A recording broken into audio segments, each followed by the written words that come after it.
আসসালামু আলাইকুম রহমতুল্লাহ। সুপ্রিয় দাখিল 2026 সালের পরীক্ষার্থীরা, তোমরা যারা তোমাদের রেজাল্ট নিয়ে চিন্তিত, অর্থাৎ তোমার রেজাল্টটা কেমন আসবে, তুমি পরীক্ষাতে কোন নাম্বারে কত পেলে তোমার আসলে কি আসবে, অর্থাৎ জিপিএ কি আসবে, সেটা নিয়ে আজকে তোমাদের সাথে বিস্তারিত আলোচনা করব। অর্থাৎ আজকের এই ভিডিওটি প্রত্যেকটা দাখিল পরীক্ষার্থীদের জন্য মোস্ট ইম্পর্ট্যান্ট একটি ভিডিও।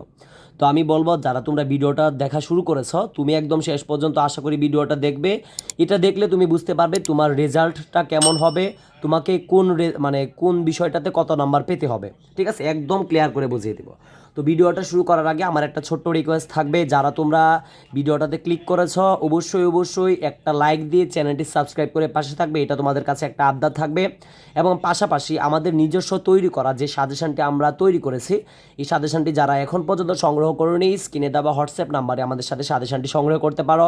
শুভেচ্ছা মূল্য মাত্র 150 টাকা নিচ্ছি। ঠিক আছে, তো আমি আর কথা বাড়াতে চাচ্ছি না, তোমরা মনোযোগ সহকারে ভিডিওটি দেখো। তো ফার্স্ট আমি যদি একটা জিনিস লক্ষ্য করো, এখানে আমরা এই যে কাগজটা দেখতে পাচ্ছ, এখানে আমরা ভাইয়া লিখেছি, দেখো, মার্কস, পয়েন্ট, গ্রেড। ঠিক আছে, অর্থাৎ মার্কস মানে হচ্ছে এখানে নাম্বার, পয়েন্ট মানে, ঠিক আছে, পয়েন্ট। তো এখানে তারপরে গ্রেড লিখেছি, অর্থাৎ আমরা যে বলি এ প্লাস পেয়েছে, এটা তো সকলে জানো। এ প্লাস পেয়েছে, এই যে এটা হচ্ছে এ প্লাসের গ্রেড, মানে 5.00 যদি কোনো স্টুডেন্টে পায় সেক্ষেত্রে সে এ প্লাস পায়। তো প্রথমে তোমাদেরকে বুঝতে হবে 80 থেকে 100 পর্যন্ত, 80 থেকে 100 পর্যন্ত, অর্থাৎ 80-র উপর থেকে শুরু করে যদি কেউ 99 পর্যন্ত পায় বা 100 পায়, তখন কিন্তু সে এই সাবজেক্টে এ প্লাস পাবে। এই যে, আশা করি এটা ক্লিয়ার। তারপরে দেখো 70 থেকে 79 পর্যন্ত যদি কোনো স্টুডেন্ট নাম্বার পায়, অর্থাৎ ধরে নাও সে গণিতে 70 থেকে শুরু করে 69, অর্থাৎ 70, 71, 72, 73, 74, 75, 76, 77, 78, 79, 79 পর্যন্ত যদি সে পায়, তার যে পয়েন্ট হবে সেটা হবে কিন্তু 4.00, মানে এই পয়েন্টটাকে বলা হয় এ, গ্রেড হচ্ছে এ। তারপরে যদি কোনো স্টুডেন্ট কোনো সাবজেক্টে 60 থেকে 69 পর্যন্ত পায়, অর্থাৎ 60-এর ভিতর থেকে 69-এর ভিতর সেই যে কোনো একটা মার্ক পায়, সেক্ষেত্রে তার পয়েন্টটা কিন্তু দাঁড়াচ্ছে 3.50, মানে এ মাইনাস, গ্রেড হচ্ছে এ মাইনাস। তারপরে দেখো 50 থেকে শুরু করে যদি 60 পর্যন্ত কোনো স্টুডেন্ট কোনো সাবজেক্টে পায়, তাহলে তার পয়েন্টটা কিন্তু দাঁড়াবে 3.00। তারপরে দেখো এবং গ্রেডটা দাঁড়াচ্ছে হচ্ছে বি।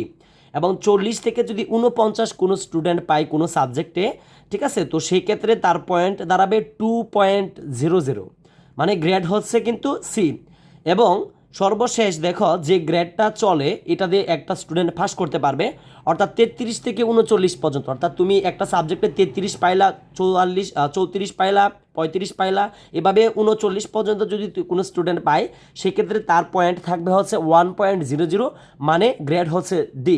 এবং 0 থেকে 32 মানে ফেল আর কি, 0 থেকে 32 যদি কোনো স্টুডেন্ট পায়, তার পয়েন্ট হচ্ছে 0.00, মানে ফেল। আশা করি এই চার্টটা কি সেটা বুঝতে পেরেছো। এখন সব থেকে গুরুত্বপূর্ণ যে বিষয়টা এখন বুঝাবো, তোমরা কিভাবে বুঝবে তোমার রেজাল্টটা কেমন আসতে পারে, এবং মানে কোন কোন সাবজেক্টগুলো গ্রুপ হিসেবে আসবে, এবং কি সব কিছু এখন বিস্তারিত বলবো। তো ফার্স্ট তোমাদেরকে মাথায় রাখতে হবে, এখানে যে কুরআন প্লাস হাদিস, এই দুইটার কিন্তু রেজাল্ট একসাথে হবে, অর্থাৎ দুইটার রেজাল্ট তোমাদেরকে একসাথে কাউন্ট করা হবে। এবং আরবি প্রথম প্লাস আরবি দ্বিতীয় যে দেখতে পাচ্ছ, এটাও কিন্তু তোমাদের রেজাল্টে কাউন্ট হবে, মানে একসাথে হবে আর কি, দুইটা রেজাল্ট গ্রুপিং সাবজেক্ট যেটাকে বলতে পারো।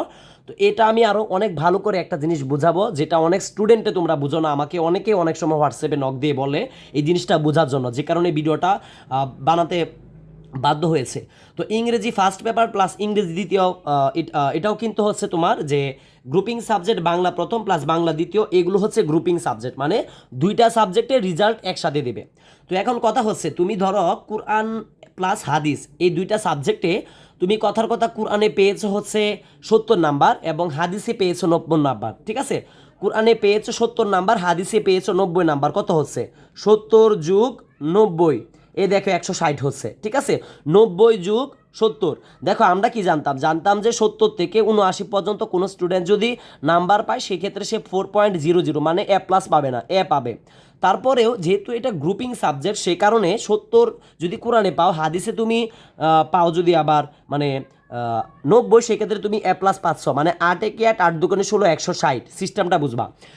যদি কথার কথা তুমি ধরে নাও যে কোরআন মাজিদে 60 পাইছো, কথার কথা, তো সেই ক্ষেত্রে হাদিসে 100তে 100 পাইলা, সেই ক্ষেত্রেও কিন্তু তুমি দুইটা সাবজেক্টে 160 পাচ্ছ, সেই ক্ষেত্রেও কিন্তু তুমি এ প্লাস পেয়ে যাবা এই দুইটা সাবজেক্টে গ্রুপিং এই কারণে। ঠিক আছে, এখন বোঝার বিষয়, অনেকে আমাকে এটা বলে যে আমি যদি কুরআনে 32 পাই বা কুরআনে 30 পাই এবং হাদিসে 50 পাই বা 80 পাই বা 90 পাই, সেক্ষেত্রে কি আমি পাস করতে পারবো না? এই ক্ষেত্রে তুমি পাস করতে পারবা না, ফেল করবা।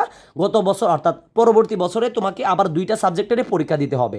আশা করি এই বিষয়টা একদম ক্লিয়ার হয়েছে। তো তারপরে আমি যে জিনিসটা এখন বুঝাবো, এই যে গ্রেড, এই গ্রেডটা কিভাবে বের করবা? এই গ্রেড মানে তোমাদের পরীক্ষার রেজাল্ট আর কি। তো এখানে দেখো কুরআন প্লাস হাদিস, কথার কথা তুমি ধরো যে কুরআন প্লাস হাদিসে তুমি পরীক্ষাতে মার্ক পাইছো, কুরআন প্লাস হাদিসে দুইটা মিলে তুমি পাইছো, মনে করো যে এ পাইছো বা এ মাইনাস পাইছো, যাও এ মাইনাস ধরো, মানে 60 থেকে 70-এর ভিতরের মার্ক পাইছো, ধরে নাও যে 60 পাইছো। তো 60 থেকে 70-এর ভিতর যদি দুইটা সাবজেক্টে মার্ক পাও, তো ঠিক আছে, তো 6 কে 6, 6 2 × 12, দুইটা কোরআন এবং হাদিস মিলে ধরো তুমি কথার কথা 120 নাম্বার পাইছো। সেই কারণে কিন্তু এটা আসছে তোমার গ্রেড আসছে কিন্তু এ মাইনাস, দেখো এ মাইনাস আসছে, ভালো করে বুঝবা। তারপরে দেখো আরবি প্রথম প্লাস আরবি দ্বিতীয়, এই দুইটাতে তুমি মনে করো এই দুইটাতেও কথার কথা তুমি পাইছো যে এ মাইনাস, এই দুইটাতেও এ মাইনাস পাইছো, মানে 60 থেকে 70-এর ভিতরে। ঠিক আছে, আশা করি ক্লিয়ার, বুঝতে পারতেছো।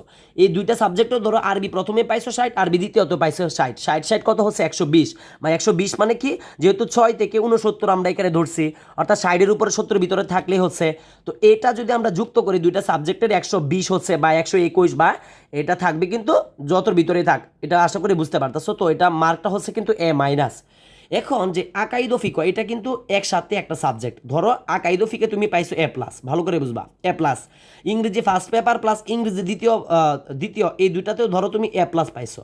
ঠিক আছে, তারপরে দেখো বাংলা প্রথম পাস, বাংলা দ্বিতীয়তে ধরো এ প্লাস পাইছো। খুব ভালো করে বুঝবা, আমি একদম শেষ পর্যন্ত বুঝাই দিব, মনোযোগ সহকারে দেখতে হবে। ইসলামের ইতিহাস, এটাও একক সাবজেক্ট, এটাতেও ধরো এ প্লাস পাইছো। গণিতেও ধরে নাও তুমি এ প্লাস পাইছো। ঠিক আছে, আইসিটিতেও ধরে নাও তুমি এ প্লাস পাইছো। ঠিক আছে, এ প্লাস মানে কি, যেটা তোমাদেরকে গ্রেড বুঝাইলাম আর কি, মার্কসের যে বিষয়টা আর কি। তো কেরিয়ারে এটা তোমাদেরকে পরীক্ষা হবে না, তারপরে তোমাদেরকে পরীক্ষা মানে এটা নাম্বার তার স্যারেরা দিয়ে দিবে। তো যেহেতু স্যারেরা তোমাদেরকে দিবে নাম্বার, সেক্ষেত্রে তুমি অবশ্যই কেরিয়ারে এ প্লাস পাইবা। তো সর্বশেষে আমি কৃষি রাখতেছি, কৃষিটা নিয়ে সবার শেষে আমি আলোচনা করতেছি, কেন কৃষিটা সব থেকে বেশি ইম্পর্ট্যান্ট তোমাদের রেজাল্টের ক্ষেত্রে, কৃষি নিয়ে আমি আলোচনা করব। তো এখানে দেখো টোটাল আমরা যদি একটা জিনিস খেয়াল করি, 1 2 3 4 5 6 7 8 9, 9টা সাবজেক্ট। ঠিক আছে, টোটাল এখানে 9টা সাবজেক্ট আমরা লিখেছি। তো 9টা সাবজেক্টের গ্রেড কী ছিল? প্রথমে 1 2 3 4 5 6 7, 7টা সাবজেক্ট যদি আমরা খেয়াল করি, 7টা সাবজেক্টের পয়েন্ট কিন্তু 5, মানে এ প্লাস, মানে এ প্লাস যেহেতু দিয়েছে 4টা সাবজেক্টে, তো পয়েন্ট কিন্তু এখানে মানে 5 করে হচ্ছে। তো 7টা সাবজেক্ট আমরা একটু গুণ করি, দেখো ক্যালকুলেটর দিয়ে, 7 গুণ 5 দিলাম, তো দেখো আছে কিন্তু 35। ঠিক আছে, তো 35কে যদি 35-এর সাথে যদি আমরা আবার যোগ করি, দেখো এই যে 3 পয়েন্ট, আমরা জানি যে এইগুলো কিন্তু এ মাইনাস আসছে। ধরে নাও এগুলো যে কোনো সাবজেক্টে থাকতে পারে, আমি হাদিস কোরআন দিয়ে বুঝাইলাম, গণিতেও থাকতে পারে, ইংরেজিতেও থাকতে পারে, এটা যে কোনো সাবজেক্টে থাকতে পারে, নিয়ম হচ্ছে একটা। তো ধরো তুমি যেহেতু কোরআন প্লাস হাদিসে এ মাইনাস পাইছো, সেক্ষেত্রে তোমার পয়েন্ট দুইটা সাবজেক্টে পয়েন্ট কত হচ্ছে? 3.50। তো দুইটা মিলে কত হয়? দেখো 3.50, দুইটা মিলে হচ্ছে কিন্তু 6। এই যে দেখো, ধরে নাও তুমি এটার সাথে আরও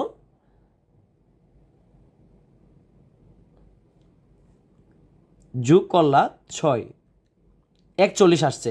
ঠিক আছে, তো এটার সাথে তুমি যোগ করলা 41 আসছে। ঠিক আছে,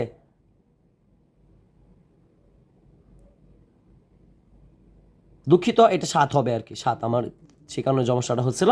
তো আমরা কি পাচ্ছিলাম যে 7টা সাবজেক্ট, এই যে 5 7 35 ছিল, এই যে 35 লিখলাম। তো 35 লেখার পর তোমাকে এই যে 3.50 আর 3.50, যেহেতু দুইটা সাবজেক্টে এ মাইনাস তোমার যদি আসে, ঠিক আছে, তো সেই ক্ষেত্রে 3.50 এবং 3.50 কিন্তু হচ্ছে কিন্তু 7, তো আমি 7 দিলাম। তো 7 দিলে টোটাল 42 হচ্ছে। ঠিক আছে, টোটাল কিন্তু 42 হচ্ছে। তুমি এই 42কে এখন যদি তুমি এই 42কে 9 দিয়া ভাগ করো, সাবজেক্ট কয়টা? 1টা 2টা 3টা 4টা 5টা 6টা 7টা 8টা 9টা, 42কে যদি 9 দিয়া ভাগ করো, সেই ক্ষেত্রে তোমার কিন্তু দেখো 42 ভাগ 9, সেই ক্ষেত্রে তোমার পয়েন্ট আসছে কিন্তু 4.66। ঠিক আছে, অর্থাৎ তোমার কিন্তু এ প্লাস আসছে না, তোমার রেজাল্টটা সেই ক্ষেত্রে কী আসবে? 4.66। এখন দেখো জাদু, একদম একটা জাদু। এই যে কৃষি শিক্ষা সাবজেক্টটা কেন আমি স্টার্ট দিয়ে এখনও রাখলাম, সেটার কারণটা হচ্ছে কৃষি হচ্ছে এমন একটা সাবজেক্ট যে সাবজেক্টটাকে তোমরা অনেকেই গুরুত্ব দাও না, কিন্তু এই সাবজেক্টের কারণে তুমি কিন্তু এ প্লাসটা পেতে পারো। দেখো এখন পর্যন্ত কিন্তু এ প্লাস আসে নাই, 9 সাবজেক্টে যুক্ত করলাম। তো এই কৃষিতে যদি তুমি কোনোভাবে এ প্লাসটা পাও, কৃষিতে যদি কোনোভাবে এ প্লাস পাও, আমি এখানে সহজভাবে বুঝাচ্ছি যাতে তোমাদের বুঝতে সুবিধা হয়। আমি একদম ক্লিয়ারভাবে তোমাদেরকে বুঝিয়ে দিচ্ছি। ধরো কৃষিতে যদি তুমি কৃষিতে 80 পাও, যদি কৃষিতে যদি তুমি কৃষিতে যদি তুমি 80 পাও, সেক্ষেত্রে তোমার তোমার এই যে মেন পয়েন্টটা আমরা করলাম, এই মেন পয়েন্টের সাথে 3 যুক্ত হবে। আমি বুঝাচ্ছি। কৃষিতে ধরো তুমি পাইছো হচ্ছে 70, মেন পয়েন্টের সাথে 2 যুক্ত হবে। কৃষিতে ধরো তুমি পাইছো হচ্ছে 60, সেক্ষেত্রে মেইন পয়েন্টের সাথে 1 যুক্ত হবে। আশা করি এটা একদম ক্লিয়ার হয়েছে, এখন বুঝাচ্ছি। তো আমরা কি দেখছিলাম, আমরা দেখছিলাম যে 9টা সাবজেক্ট যে ছিল এখানে, 9টা সাবজেক্টকে আমরা যদি 9 দিয়ে ভাগ করি, সে কারণে 4.66 আসছে।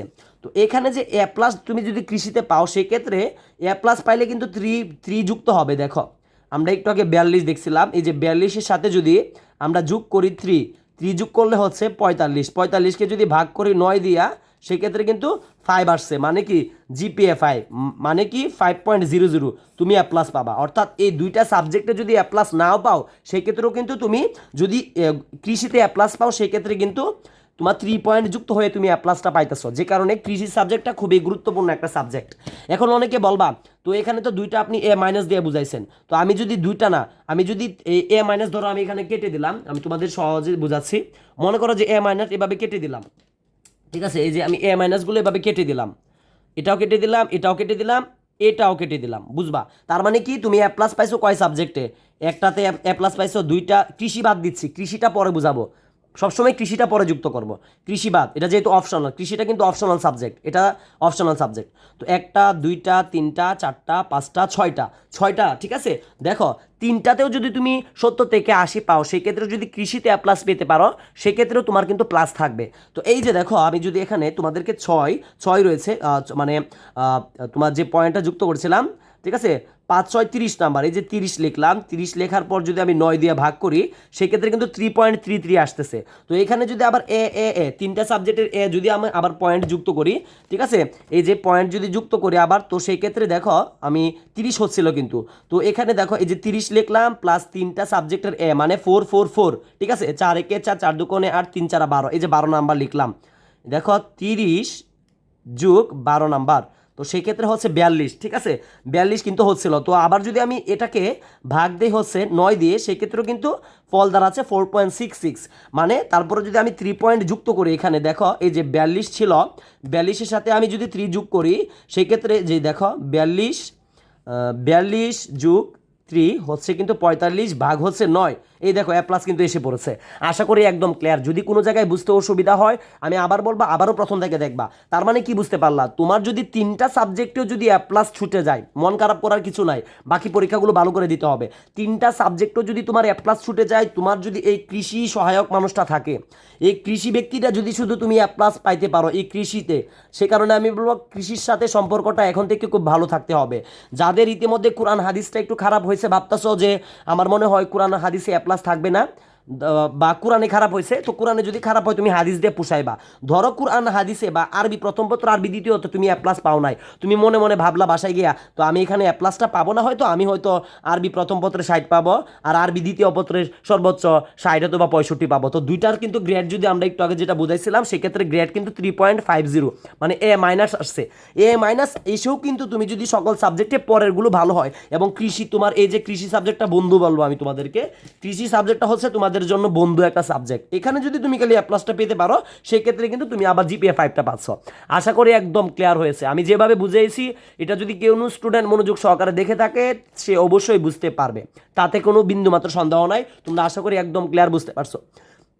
তো আমি আজকের মতো বিদায় নিচ্ছি, সকলের সুস্বাস্থ্য কামনা করে। যারা ভিডিওটি মনোযোগ সহকারে দেখেছো, আমি আশা করি তোমরা অনেক উপকৃত হয়েছো। আবার বলবো, যারা আমার চ্যানেলে নতুন ছিলে, অবশ্যই যদি চ্যানেলটি সাবস্ক্রাইব না করে থাকো, অবশ্যই সাবস্ক্রাইব করে পাশে থাকবে। আর অলরেডি যারা তোমরা সাবস্ক্রাইব করেছো, তোমাদেরকে অনেক অনেক শুভেচ্ছা এবং অভিনন্দন। তো আজকের মতো বিদায় নিচ্ছি, সকলের সুস্বাস্থ্য কামনা করে। প্রথম থেকে দশম শ্রেণী সকল পড়ালেখা এখানে আমার ইউটিউব চ্যানেল পাশে থাকবে। আসসালামু আলাইকুম রহমতুল্লাহি ওয়া বারাকাতুহু।